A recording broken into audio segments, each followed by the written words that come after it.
Ассаламағалейкум қазақ елі. Бүгінгі сіздермен танысатын шипажайымыз Ақниет шипажайы. Кішігірім өзгерістер орын алып жатыр. Так, мұнда парковка навес жасап қойдық недавно. Так, положено, жұмыс істеп жатыр.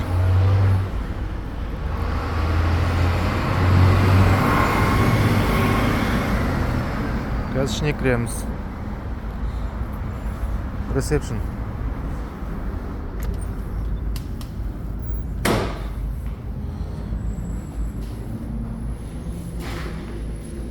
В таком распорядке.